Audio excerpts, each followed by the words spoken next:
bonjour, je suis ravie de vous retrouver aujourd'hui pour une interview de leadership au féminin, des femmes inspirantes qui ont décidé à un moment donné de créer leur entreprise. Donc aujourd'hui, je suis très contente de recevoir Mégane Fortier de la Cuisine Simplifiée. Donc ça fait partie de ces femmes que je rencontre et qui ont un parcours vraiment étonnant et que j'avais envie de vous partager, et elle aussi d'ailleurs. Bonjour Mégane. Bonjour, ça va bien? Oui, et toi? Oui, super. Alors aujourd'hui, on voyage, hein, d'accord? Donc moi, je suis dans le sud de la France et Mégane, elle est au... Québec!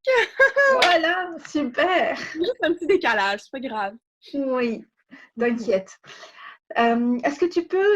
donc on va faire une petite interview pour que tu puisses nous parler de toi, de ton parcours, de ton business aujourd'hui et de ce que tu as pu rencontrer comme difficulté au cours du lancement de ton activité, etc., ou dans ta vie. Voilà. Est-ce que tu veux bien te présenter, nous dire qui tu es, s'il te plaît? Oui, alors moi, c'est Mégane Fortier. Je suis originaire de Québec. Je suis née à Québec. J'habite toujours Québec. Je suis propriétaire fondatrice de la Cuisine Simplifiée. C'est mon emploi à temps plein. Donc, j'y baigne à temps plein. Je suis une jeune entrepreneur de 22 ans seulement. Mais l'entrepreneuriat fait partie là, de mon quotidien depuis, en fait, pas de mon quotidien, mais depuis un an, c'est à temps plein, mais j'avais D'accord. démarré ma première entreprise à l'âge de mes 13 ans. Donc, je baigne dans l'entrepreneuriat là, depuis 10 ans déjà. Oui. Ok. Donc, ce que tu veux dire, c'est que quelque part, c'est un truc qu'on a en nous, quoi. Oui, oui, oui. L'entrepreneuriat, Moi, hein? je pense que oui. Oui, oui. Oui, je suis bien Bon, mais d'accord avec toi. Par rapport à ton activité, du coup, bon, on est dans la cuisine, tu nous parles de cuisine simplifiée, tu peux m'en dire un peu plus, s'il te plaît? oui, en fait, je Propose. me surnomme la créatrice de saveurs. C'est ce que j'aime dire parce que, en fait, moi, je travaille, ma mission est d'aider les familles à simplifier la cuisine. Donc, et de rendre le tout agréable en famille. Donc, j'offre différents services qui vont aller toucher autant la petite enfance que les familles. Donc, par le biais de services de chef à domicile dans le but de préparer les repas de la semaine, tout comme D'accord. les ateliers culinaires qui se donnent à domicile dans les centres communautaires et également dans les centres de la petite enfance, les crèches pour nos amies françaises et dans les écoles également. Donc, c'est vraiment la grosse partie de mon entreprise. Et D'accord. je suis, dans le fond, éducatrice de formation à la base. Donc, de là, pourquoi ma passion de travailler avec les enfants. Cette entreprise-là est née, en fait, due à une, une remarque que j'ai fait, vraiment un besoin dans les familles en étant éducatrice à la petite enfance. J'ai réalisé que les familles manquaient de temps, beaucoup, beaucoup, beaucoup, et les repas des enfants ne sont point équilibrés. Et je peux comprendre parfaitement parce qu'on manque de temps, mais il faut trouver des alternatives pour justement bien alimenter nos jeunes pour qu'ils puissent bien évoluer, bien grandir. Et c'est la même chose du côté des jeunes. Il y a un manque d'apprentissage, de développement au niveau de l'alimentation. Ça fait plus partie de notre quotidien de cuisiner en famille. C'est Ça fait vrai. plus partie de notre quotidien Bon, oui, on dit qu'il faut toujours bien manger. Nos parents sont rendus dans toutes... Les mamans sont souvent dans des diètes, dans des régimes, sans vraiment se concentrer sur l'essentiel qu'il faut apprendre à nos enfants. Oui. Donc, c'est un peu vraiment ma mission. Et en fait, moi, dans le fond, à l'âge de mes 18 ans, j'ai décidé de reprendre ma santé en main. Donc, j'ai perdu 75 livres par moi-même.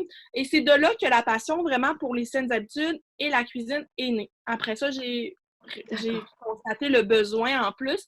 Donc là, l'idée est vraiment née et c'est créé également. Et j'ai une clientèle aussi qui est un peu partout à la francophonie parce que j'offre des services aussi à distance, donc des services de menu hebdomadaire qui Oui. permettent de recevoir la liste d'épicerie, les fiches recettes, le menu de la semaine à venir. Donc, D'accord. c'est pour ça là, c'est pour ça que je pense qu'on a fait notre connaissance, mais aussi que, tu sais, on se découvre à travers la francophonie. Hein. C'est pas parce que on est à une longue distance qu'on a à s'empêcher Bien sûr. de le faire. Et je viens aussi faire plusieurs visites en France pour Génial. rencontrer cette clientèle-là également. C'est top. Donc, en Oui. fait, tu nous simplifies quelque part la tâche pour nous, les femmes actives. Mhm, Ouais. exactement. Oui, oui. Oui, Je ça veux donne. vraiment transmettre cette passion-là aux enfants parce que c'est plus quelque chose qui fait partie du quotidien. C'est Donc, vrai. avant, je ne sais pas pour vous en France, mais pour nous au Québec, du moins, il y a plusieurs années, les femmes travaillaient de la maison, c'était eux qui cuisinaient, c'était eux qui s'occupaient des enfants. Maintenant, la vie fait en sorte que autant les hommes que les femmes vont travailler et c'est parfait, mais il ne faut pas oublier qu'on veut éduquer nos enfants sur les bases. Et l'alimentation, je pense que c'est une grosse base. Nous, au Québec, le taux d'obésité chez les enfants est énorme. C'est hallucinant. Et bon, il y a un certain âge que c'est normal parce qu'ils sont en développement, c'est pas Oui. parce qu'ils sont considérés obèses qu'ils sont obèses, mais rendu à un certain âge, en préadolescence, là, je pense qu'il y a vraiment un côté au niveau de l'alimentation, au niveau de l'activité physique. Et en leur transmettant cette passion-là, en leur donnant le goût de cuisiner eux-mêmes, mais c'est toujours plus Ouais. plaisant de bien manger, mais quand c'est nous qui le fait, c'est toujours plus agréable. Donc, c'est ça. Bien sûr. Puis Mhm. ça permet, enfin, moi je trouve que c'est toujours intéressant de le faire avec les enfants. Moi je le faisais Mhm. avec les miens quand ils étaient plus petits, de cuisiner avec eux et c'est toujours un moment très agréable de partage aussi, d'échange et en termes d'apprentissage pour mieux, pour manger plus équilibré, pour mieux manger, effectivement, c'est top, quoi.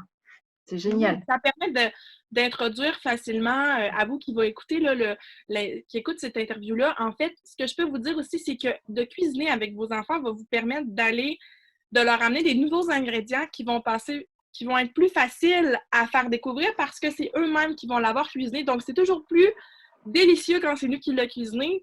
On se rappelle tous qu'on a déjà vraiment eu un échec d'une recette qu'on a finalement dit ah c'est très bon parce que c'est nous qui l'avons fait.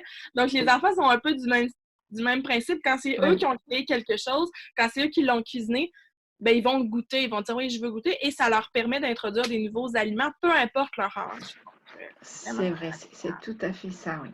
C'est top parce que non seulement tu as une approche au niveau du bien manger, j'allais dire bien consommer, parce que c'est aussi ça, hein, on est dans une société de consommation où on nous a Oui. poussé à consommer tout et n'importe quoi. Oui. Donc c'est vraiment de prendre conscience d'avoir une alimentation saine pour respecter son corps aussi. Et en même temps, il y a cette dimension, j'ai envie de dire, familiale, de pouvoir le partager avec ses enfants. Et ça, c'est top, quoi.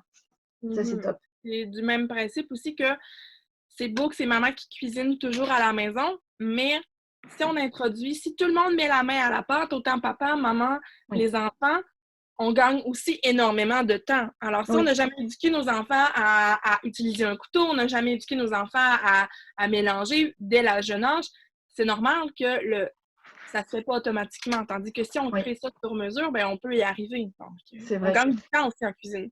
C'est clair, mais c'est quelque chose que je conseille à mes clientes aussi. Tu sais que justement, dans la gestion du temps, à un moment donné, comme je dis, tu ne peux pas tout faire. C'est tout. On ne peut pas. Et pour se dégager un peu de temps, bah, tu peux aussi déléguer. Je veux dire, les enfants, tu les fais participer. Et effectivement, je pense à une de mes clientes. Elle a instauré que le mercredi, c'est le mari qui fait manger.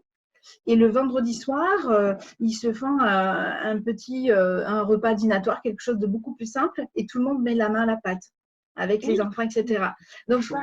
tu vois que voilà, on se rejoint quelque part, même si moi, je ne vais pas conseiller sur le repas, hein, Non, c'est pas mon mais expertise, mais tous les domaines, hein. C'est ouais, comme ça qu'on doit. mais on se Puis rejoint tout à fait.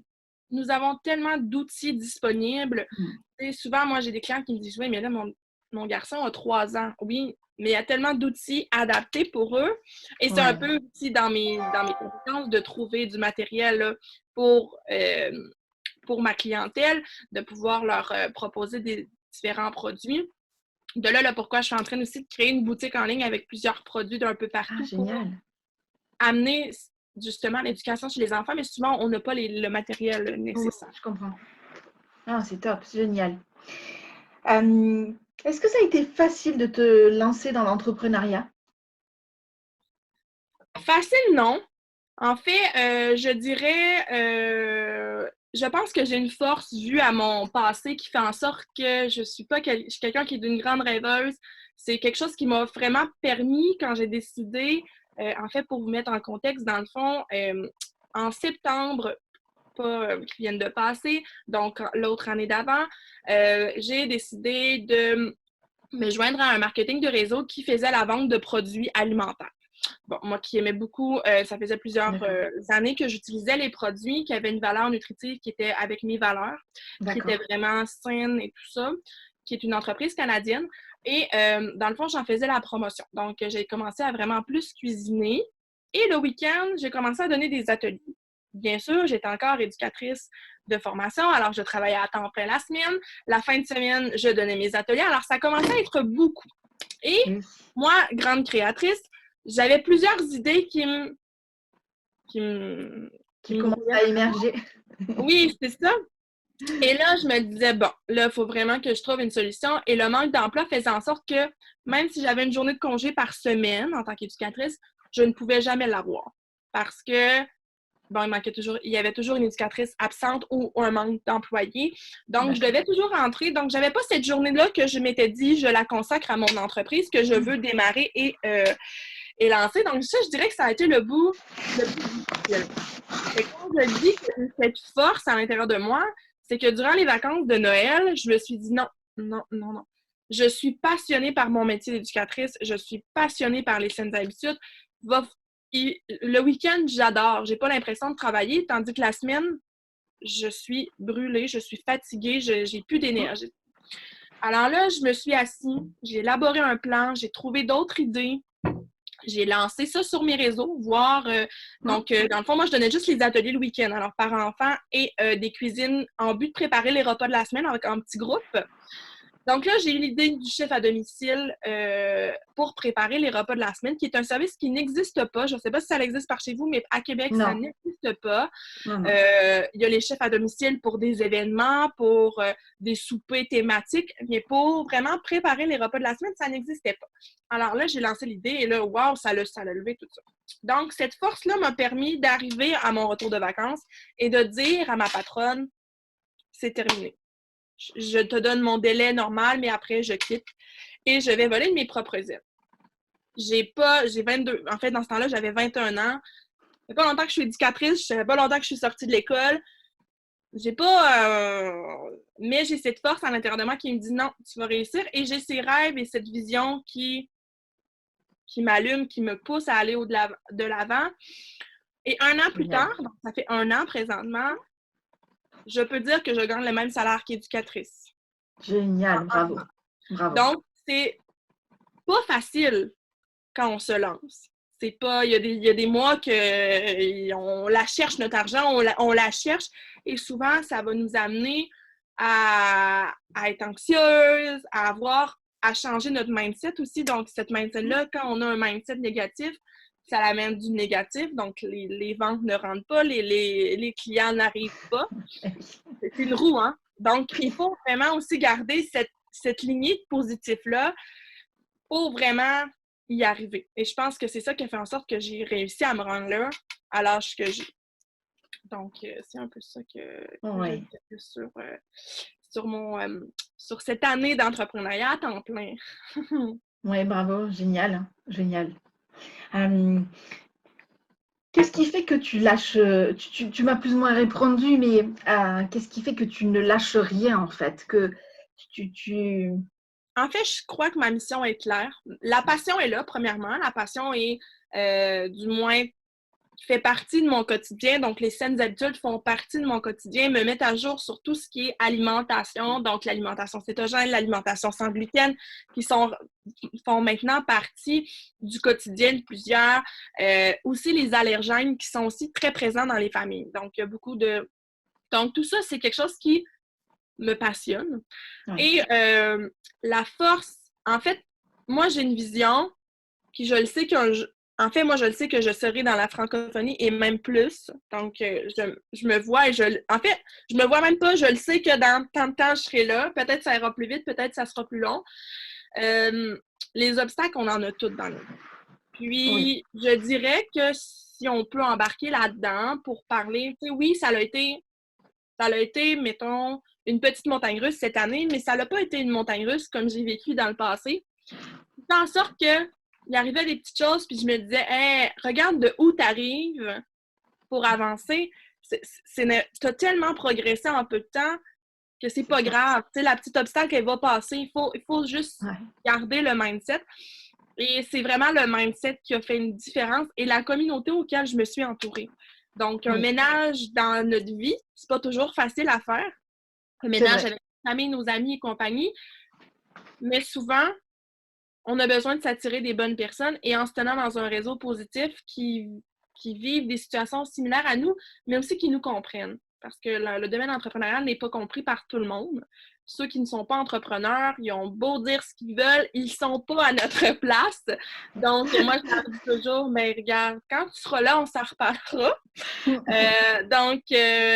Il faut vraiment une force. Il faut une force intérieure, puis il faut que notre mission soit une passion. C'est ce que je pourrais dire, c'est que si tu es passionné par ta mission, tu vas rester groundé, tu vas avoir envie tous les jours de te lever pour ça, par rapport à si tu n'es pas passionné par ta mission a beau être très bonne, si ça ne te passionne pas et si ça ne te rejoint pas, l'entreprise va juste petit à petit s'éteindre. Oui, ça marche pas en fait, c'est clair. Oui. Ouais. Bah, c'est génial parce qu'en fait, tu as répondu même à mes questions d'après, quoi. Mais... Et je suis tout à fait d'accord avec toi, quoi. Sur ce que tu nous dis, le mindset est très important.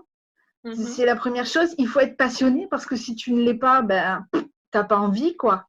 Non, c'est ça. Et surtout s'entourer de personnes positives, de personnes dans la même dynamique que toi. Effectivement, ça nous demande à un moment donné de faire, alors j'aime pas le mot le tri, mais en tout cas de protéger nos rêves, moi j'ai envie de dire.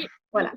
En fait, c'est de moi, ce que j'ai appris cette année, c'est que ma priorité, c'est moi. C'est mon entreprise, mais mon entreprise découle de moi. Donc, il faut que moi, je sois...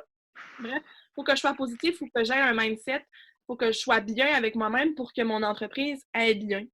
Puis souvent, ce que je vois en tant qu'entrepreneur, en ayant un réseau d'entrepreneurs, en fait, c'est que les gens souvent vont se concentrer sur leur passé.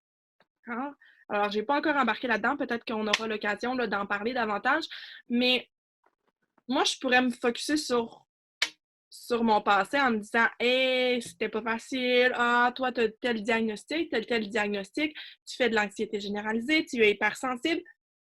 Mais ça me sert à quoi de m'apitoyer sur moi en me rabaissant, premièrement, plutôt que de focusser sur le positif.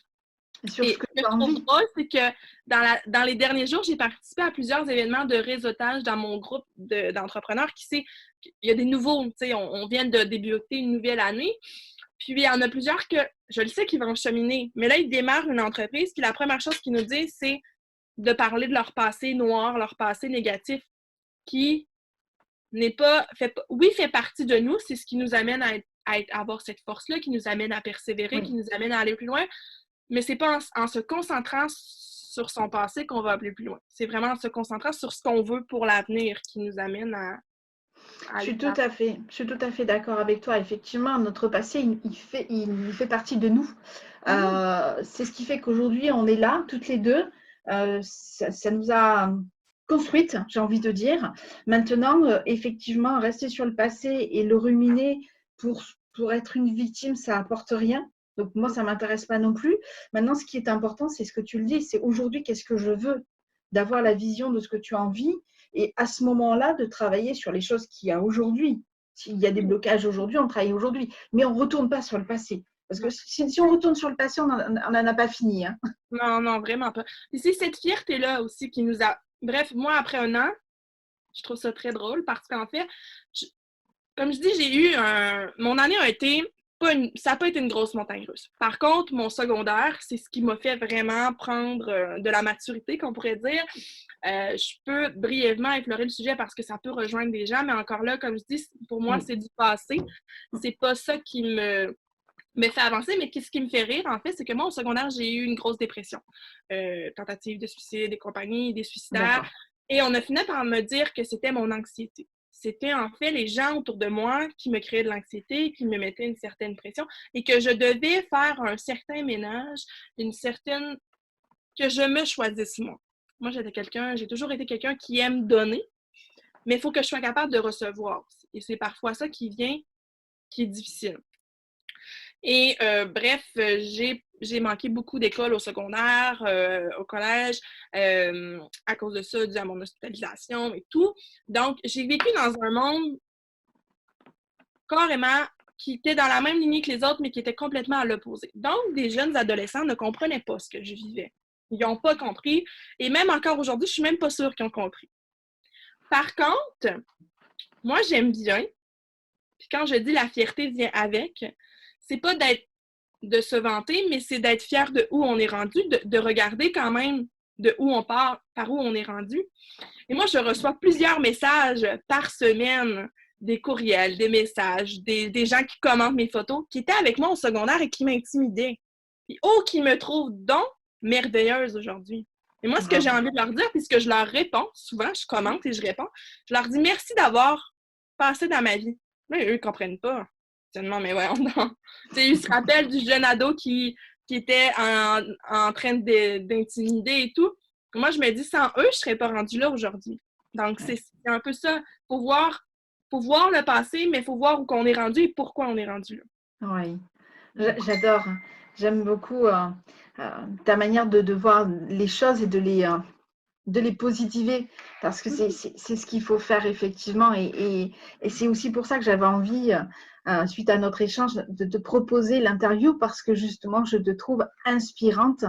Et c'est clair que quand on regarde, moi je dis toujours à mes clientes, ne repartez pas en arrière, regardez dans vos rétroviseurs d'où vous venez. Oui. Le chemin parcouru. Oui. Et c'est énorme. Et c'est ce qui se passe. Et c'est génial, quoi. C'est génial. Et c'est vrai que les messages que tu dois recevoir, ça doit te faire chaud au cœur, parce que tu te dis, ben, c'est une victoire, quoi. Ben oui. C'est une grosse victoire.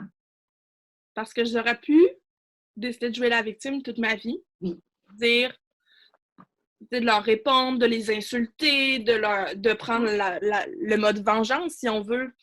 Mais au final, je trouve que le meilleur message à leur en donner, qui est un peu c'est pas une vengeance, mais au final, ça reste que eux pensent avoir... Ben, en fait, ils m'ont fait du mal, mais ils pensent que un jour, je vais peut-être arriver puis me défendre d'une certaine façon. Mais je trouve que c'est le meilleur moyen de se défendre, c'est de leur dire de où t'es rendu présentement. C'est sûr. À l'âge que j'ai, il y en a plusieurs qui sont encore à l'université, qui se cherchent présentement. Et c'est des gens comme ça qui m'écrivent. Mais moi, je me suis trouvée, justement, quand j'ai reçu toute cette chose-là. Fait qu'au final, c'était le plus beau cadeau qu'ils pouvaient me faire. Sur le coup, c'est blessant, Oui, c'est difficile. Tu veux pas ça, je veux pas faire vivre ça à mes enfants plus tard, je veux pas non plus. Moi, quand je travaillais en garderie, les enfants qui se faisaient intimider, ça venait me chercher parce que j'ai passé par là. Mais souvent, il faut aller vraiment au fond pour remonter. Puis souvent, je me dis, une chance que je l'ai vécu à l'âge que j'avais, donc quand j'ai été hospitalisée à 16 ans, et que j'ai décidé de me reprendre en main à mes 18 ans. Donc, depuis 18 ans, je suis vraiment en cheminement, depuis 4 ans. Sans ça, je serais encore en bas, puis je serais dans le bas sans atteindre nécessairement le fond qui va vraiment te faire remonter. En tout cas, bravo pour ce que pour tout ton cheminement, j'allais dire ton parcours, ce que tu mets en place aujourd'hui, qui a énormément de sens, et le fait d'être trouvé et choisi en priorité, ça c'est super important. Je te remercie beaucoup, Mégane, pour ton interview, pour ton partage d'expérience. C'était vraiment génial. Je te remercie beaucoup, beaucoup. Je pense... Pardon, ça a coupé, excuse-moi, vas-y. J'ai dit, ça fait un énorme plaisir. Oh, génial. Mais je pense que ça va parler à beaucoup de personnes, et c'est vraiment, voilà, c'est génial de pouvoir dire, mais non, mais attendez, moi aussi j'ai vécu des galères, j'y suis arrivée. Donc, sortez de votre truc, quoi. Génial. Voilà, c'était l'interview de Femme Inspirante, entrepreneur épanouie. Ouais, je peux dire ça, parce qu'elle est vraiment épanouie, elle est lumineuse. C'était Mégane Fortier. Merci beaucoup, et je vous retrouve pour une prochaine interview. Au revoir.